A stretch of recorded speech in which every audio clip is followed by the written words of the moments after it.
Imagine a Nigeria where distance no longer defines opportunity. A Nigeria where Lagos and Abuja are not separated by endless hours on congested highways, but by a mere 3 hours aboard a sleek, modern, high-speed train. Can you picture it? A nation where commerce flows unhindered, where ideas move as quickly as people, and where citizens feel the pulse of progress in every journey they take. This is not a far-off fantasy. It is the audacious vision behind Nigeria's $60 billion high-speed rail project. For decades, Nigeria has been a country of bold promises and unfulfilled infrastructure dreams. Roads clogged with traffic, cities suffocating under population pressure, and goods delayed for days before reaching markets. Every missed connection, every late delivery, every long commute has a cost, an economic, social, and human cost, and yet Nigeria dares to dream bigger.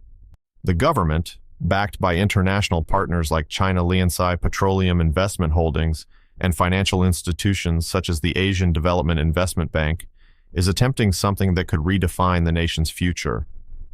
But will this dream become a reality? Or will it crumble under the weight of corruption, mismanagement, and political hesitation? The stakes could not be higher. Nigeria is Africa's most populous country, home to over 200 million people. Yet its infrastructure lags dangerously behind its ambitions. Roads are congested, flights are expensive and unreliable, and trade corridors struggle under inefficiency. How can a nation with so much potential expect to compete globally if the movement of people and goods remains slow and costly? The high-speed rail is not just a project. It is a political statement, a declaration that Nigeria intends to lead rather than lag. But the question looms. Can the leadership navigate the treacherous waters of politics, bureaucracy, and vested interest to deliver on this bold promise? Let us consider the transformative potential. The proposed rail network stretches an astonishing 4,000 kilometers, connecting Lagos, Abuja, Kano, and Port Harcourt. These are not merely cities, they are the arteries of Nigeria's economy. Lagos, the commercial heartbeat; Abuja, the political nerve center; Kano, a hub of industry and trade; Port Harcourt, the gateway to global markets. By linking them, Nigeria does more than cut travel time. It stitches the country together, creating a sense of unity and shared destiny. One cannot overstate the significance. A 12-hour, grueling road journey transformed into a 3-hour train ride is a profound shift in daily life. It is not just speed, it is power, opportunity, and national pride condensed into motion. And yet, the project is controversial. Skeptics ask, how will Nigeria secure $60 billion? Can government institutions manage such a colossal enterprise without succumbing to corruption? Will communities along the route be forced to give up land they have held for generations? Who truly benefits? The elite in Abuja and Lagos, or the ordinary citizens struggling to make ends meet? These are not idle questions.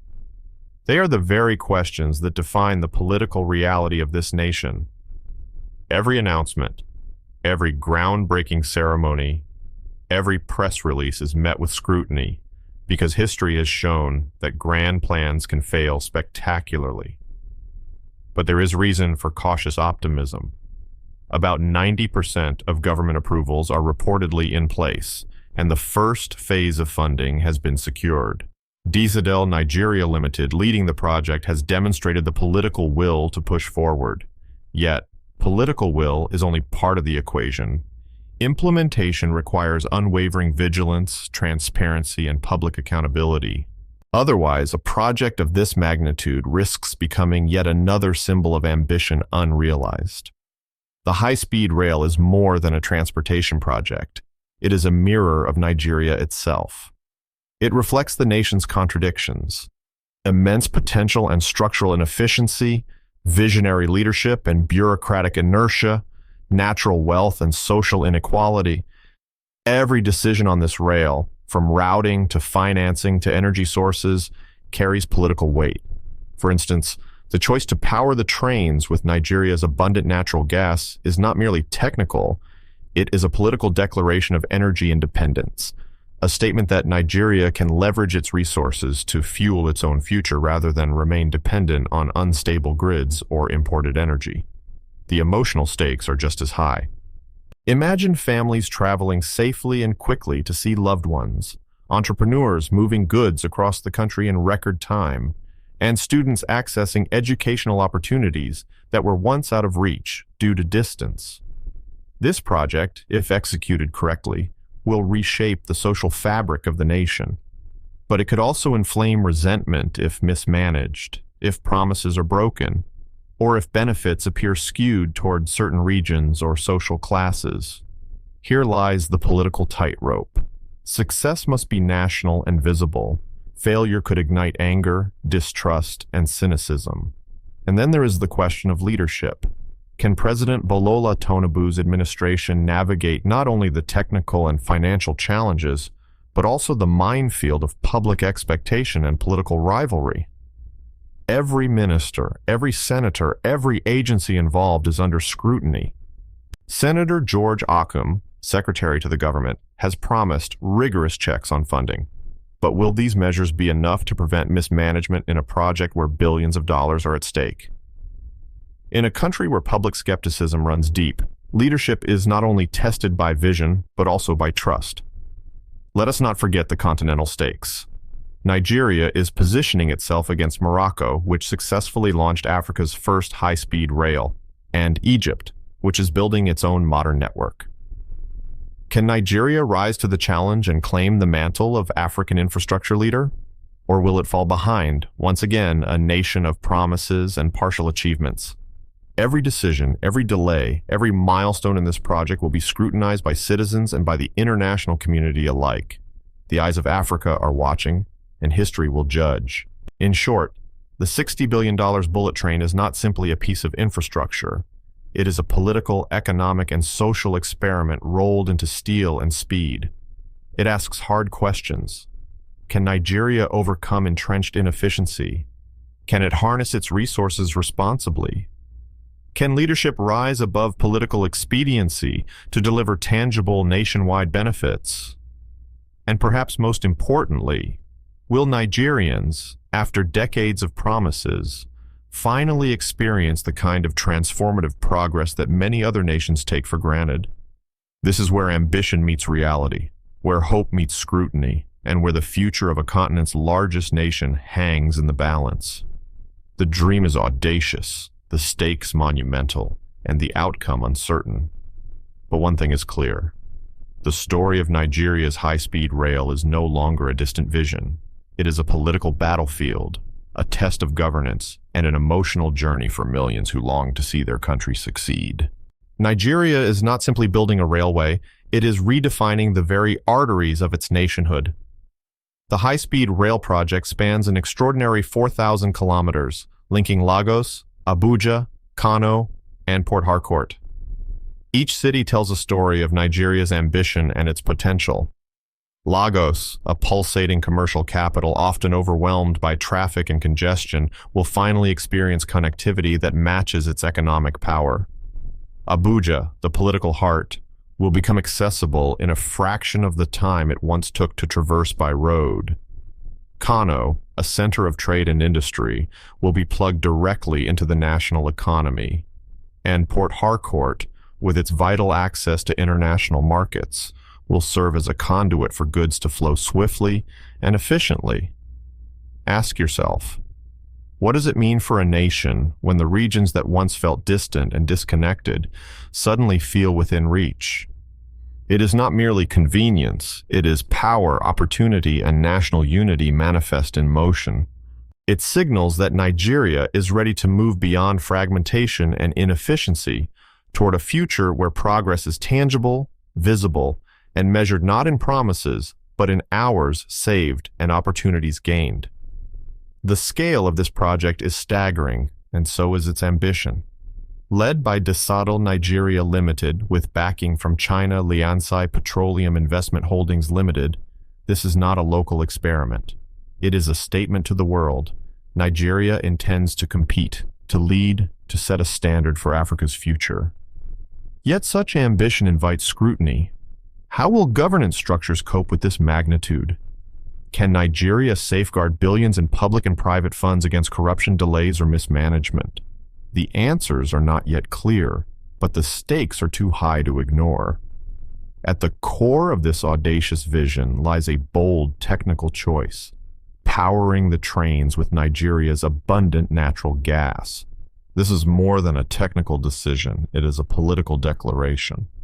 In a country where the electricity grid is notoriously unreliable, relying on gas is a statement of energy independence and foresight. The trains will not be hostage to blackouts or bureaucratic inefficiency. They will harness a national resource, transforming it into speed, connectivity, and economic leverage. Consider the symbolism: the raw material of energy, the lifeblood of modern infrastructure, drawn from Nigeria's own soil, fueling the engines of progress. Over 210 trillion cubic feet of natural gas lie beneath the country, and this project taps directly into that wealth. It is an audacious move, not without risks. Yet for a nation that has long waited for transformative infrastructure, the promise outweighs the danger. The gas-powered solution is both pragmatic and politically charged. It says that Nigeria can rely on itself, that solutions will not be imported from afar but engineered at home. The construction strategy is equally deliberate, embracing a phased rollout that balances ambition with practicality. The first phase, valued at $55 billion, will cover 1,600 kilometers, linking Lagos to Abuja, Abuja to Kano, and Abuja to Port Harcourt. Phase 1 is expected to conclude in 36 months, targeting operational segments by 2028. This is not simply about efficiency, it is a political statement of accountability. Citizens will not have to wait decades to experience the benefits. Tangible results will appear early, proving that leadership can deliver. Phasing the project also addresses the complex political realities of land acquisition and local resistance. Nigeria's history is riddled with projects stalled due to disputes over property rights or mismanagement of negotiations with communities.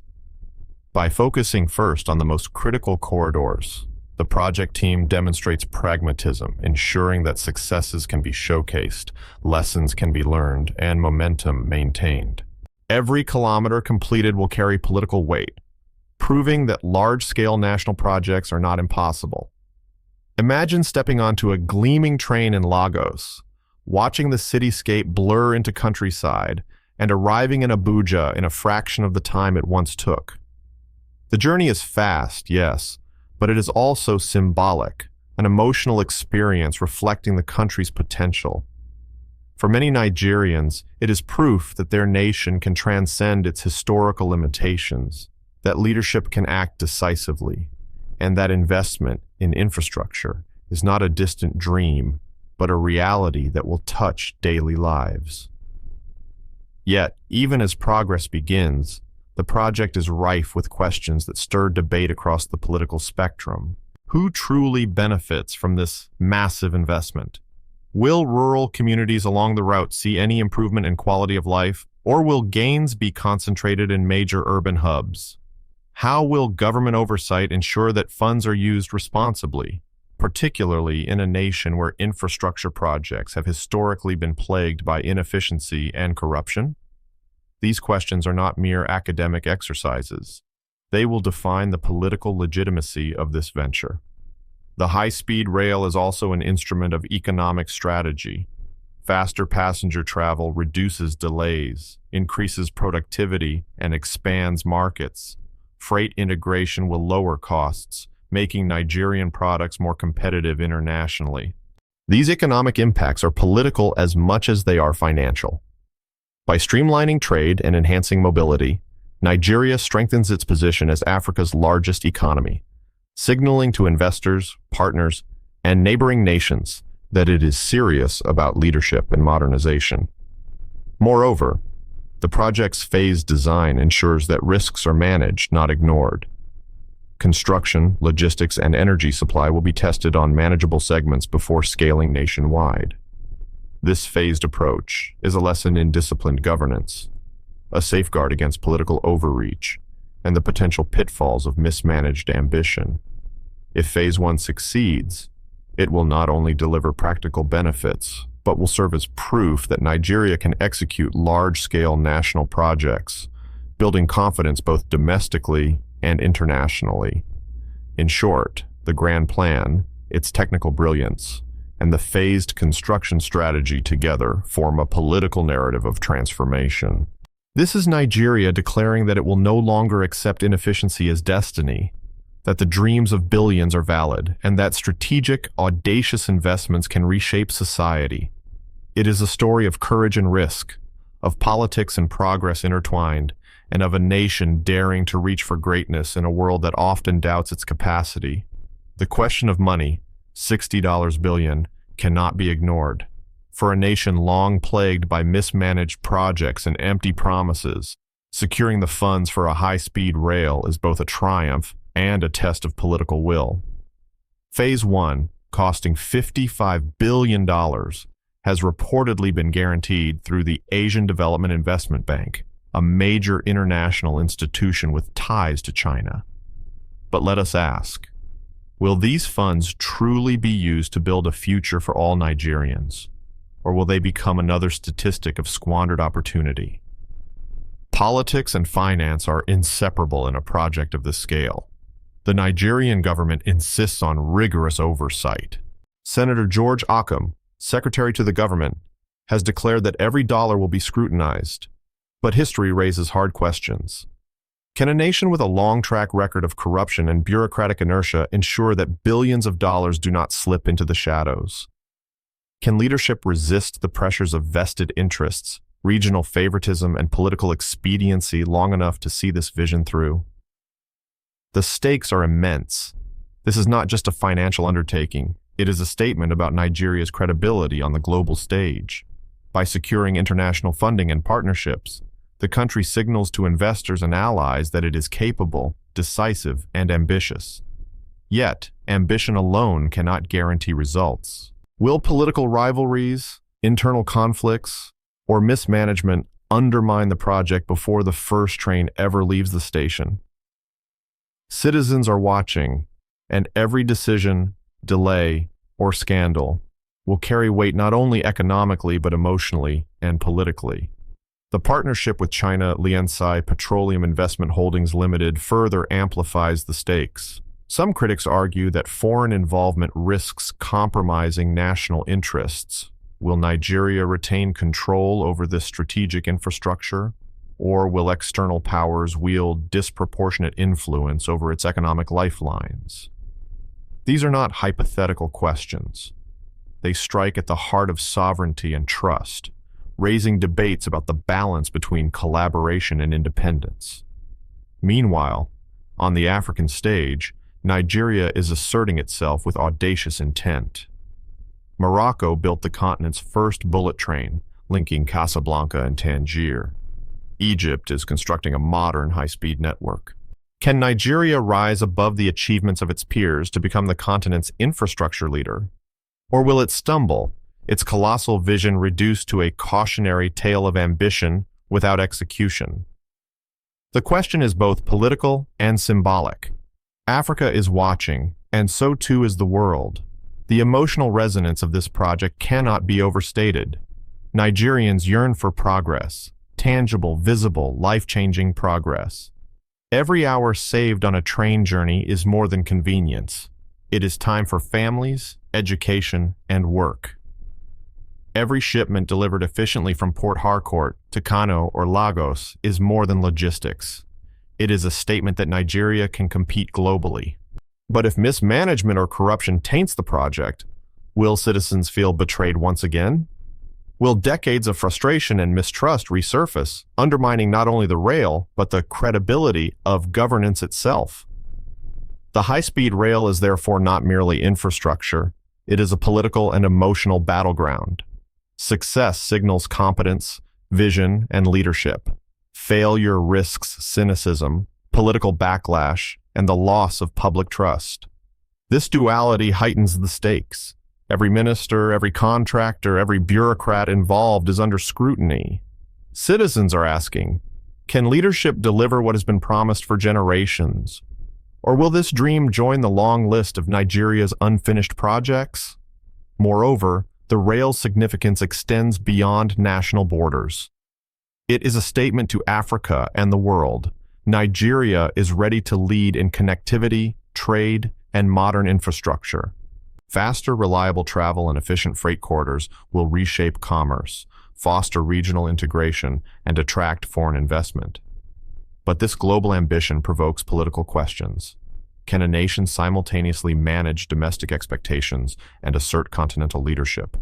Will regional disparities, political rivalries, or governance challenges dilute Nigeria's potential to set an African standard? In short, the stakes of funding, international partnerships, and Africa-wide ambitions are enormous. The high-speed rail project is a crucible for Nigeria's leadership, governance, and national identity. Every decision is scrutinized, every misstep magnified, and every success celebrated as proof that the nation can transform. It is a story of audacity, risk, and opportunity, a project that asks difficult questions. Can Nigeria manage billions responsibly? Can it balance domestic accountability with international collaboration? Can it claim leadership in Africa without compromising its sovereignty or betraying its citizens? The answers to these questions will define not only the success of the rail, but the political legacy of those who dared to dream big. The nation watches, the continent observes, and the world waits. Nigeria is on a path that could either elevate it to new heights or remind all of us that ambition, however vast, must be matched by capable, honest, and courageous leadership. Even the boldest vision is not without obstacles. Nigeria's $60 billion high-speed rail faces challenges that are as political as they are technical. Security concerns loom over certain regions where the rail will pass. Who will guarantee the safety of passengers and freight in areas vulnerable to unrest or criminal activity? Can the government ensure that this transformative project does not become a target, undermining not only the infrastructure, but the confidence of an entire nation? The eyes of millions are upon this project, and any misstep could inflame tensions, eroding trust in institutions already viewed with skepticism. Land acquisition presents another deeply political hurdle. Communities along the proposed routes may resist giving up property held for generations. How will leaders balance the need for national progress with respect for local ownership and tradition? Will compensation be fair, transparent, and timely, or will it spark resentment, protests, and legal battles? The rail is not merely steel on tracks, it is a test of governance, negotiation, and ethical leadership. History in Nigeria has shown that infrastructure projects can falter when local voices are ignored. Can this administration rise above past mistakes, or will old patterns repeat themselves? Then there is the challenge of energy. Powering trains at 300 kilometers per h requires consistent, reliable energy. And while natural gas offers a solution, the infrastructure must be developed alongside the rail. Will pipelines, gas plants, and energy logistics be completed in time? Can Nigeria overcome bureaucratic delays that have stalled even smaller projects in the past? The rail's promise hinges on a delicate synchronization of construction, fuel supply, and operational readiness. Any misalignment could transform this symbol of ambition into a cautionary tale. Governance and transparency remain in sharp focus. Nigeria has faced repeated warnings about procurement irregularities, cost overruns, and mismanagement. A project of this magnitude, $60 billion, is a prime target for corruption. How can leadership ensure contracts are honored, budgets respected, and timelines met? Will civil society, media, and political opposition be allowed to hold authorities accountable? Or will scrutiny be suppressed in the name of progress? This tension between oversight and execution is at the heart of the rail's political significance. Every misstep will carry emotional weight for citizens who have endured decades of unfulfilled promises. Despite these challenges, the potential rewards are extraordinary. Economically, the high-speed rail promises faster movement of people and goods, lowering costs and expanding markets. Ports in Lagos and Port Harcourt will connect more efficiently with inland cities, enabling Nigerian products to compete globally. Jobs will be created at every stage, from engineers and construction workers to train operators and maintenance crews. For a nation grappling with high unemployment, this is more than infrastructure. It is hope in motion. But will the benefits reach all Nigerians? Or will they be concentrated among urban elites, leaving rural populations to watch progress pass them by? The political implications are profound. Inclusive development is essential for legitimacy, unity, and public trust. The social impact is equally compelling. Citizens will reclaim time previously lost to long, arduous journeys. Families separated by distance will reunite more easily. Students, workers, and entrepreneurs will find access to opportunities that were once inaccessible. Every kilometer of track built is a tangible reminder that Nigeria can act decisively, that dreams can translate into daily reality. Yet one must ask, will the government communicate these gains transparently? Will ordinary Nigerians feel ownership over this project? Or will it be framed as a top-down initiative catering to political and corporate elites? The emotional and political stakes are intertwined. Beyond national borders, the project has the potential to elevate Nigeria's position on the African continent. Morocco and Egypt have already made strides with high-speed rail, and Nigeria seeks not only to compete, but to lead. How will this ambitious vision shape regional perception? Can Nigeria set a standard for African infrastructure excellence, demonstrating that large-scale, transformative projects are possible even in nations often criticized for inefficiency? Or will delays, mismanagement, or disputes diminish Nigeria's influence and embolden skeptics? This is not just about trains. It is about prestige, power, and continental leadership. Sustainability is another layer of political and ethical importance. Trains powered by gas produce less pollution than road vehicles or airplanes, aligning with global trends toward cleaner transport. But will environmental standards be enforced, or will expedience and cost-cutting override ecological responsibility? For older generations, who have witnessed decades of industrial growth without regard for environmental impact, this is a poignant question. Can Nigeria combine rapid development with sustainable planning, demonstrating that progress need not come at the expense of the planet?